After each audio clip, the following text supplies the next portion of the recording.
Avant que les tyrannosauridés ne deviennent les rois des dinosaures, la planète était le royaume des allosauridés. Ces animaux ont continué leur expansion depuis la fin du Trias. Cependant, ils ont connu leur extinction à la fin du Jurassique.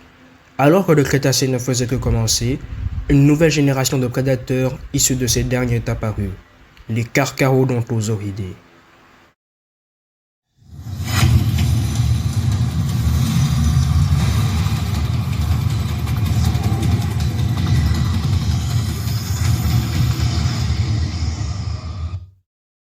En Argentine, la découverte d'un fossile pratiquement bien conservé datant d'il y a 99 millions d'années révèle l'existence d'un énorme carnivore bipède, le Giganotosaurus, dont le nom signifie lézard géant du sud.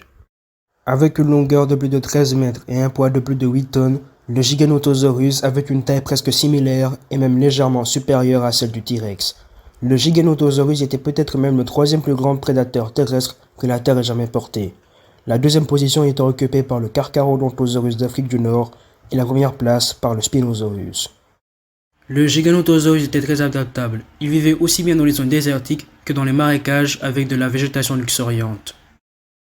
D'après la position de ses yeux, on en déduit que le Giganotosaurus avait une vue assez faible comparée au T-Rex. Cependant, il avait un odorat assez développé pour traquer ses proies. D'ailleurs, il comptait parmi les principaux prédateurs de la chaîne alimentaire locale. Si on met à part les animaux qui pouvaient s'en prendre à ses petits, il n'avait aucun adversaire de taille. Ce qui est assez étonnant chez ce dinosaure, c'est son alimentation qui était surtout basée sur les grands dinosaures, comme les sauropodes. Son crâne mesurait à lui seul 1,80 m. Il était équipé de mâchoires grandes et puissantes, garnies de multiples dents aiguisées, en lames de couteau conçues pour découper la chair de ses proies, et elles se remplaçaient régulièrement. Cependant, il bénéficiait également de bras légèrement grands, équipés de 3 doigts griffus.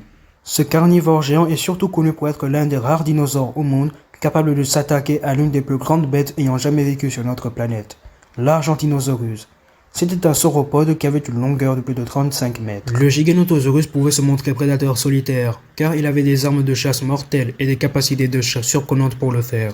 Cependant, son cerveau de la taille du banane ne l'empêchait pas d'organiser des meutes afin de s'attaquer à un Argentinosaurus adulte. Il a été prouvé que ce théropode devait coopérer afin de chasser ces animaux, car on a retrouvé de nombreuses vertèbres de Giganotosaurus autour d'un Argentinosaurus adulte, mais on ne sait pas s'il devait coopérer à la manière d'un loup d'aujourd'hui. Une seule attaque ne suffirait pas à terrasser le plus grand dinosaure de tous les temps. On pense que les dents du Giganotosaurus étaient suffisamment tranchantes pour arracher des lambeaux de chair, et il devait répéter ce processus pendant plusieurs heures, jusqu'à la mort de l'animal.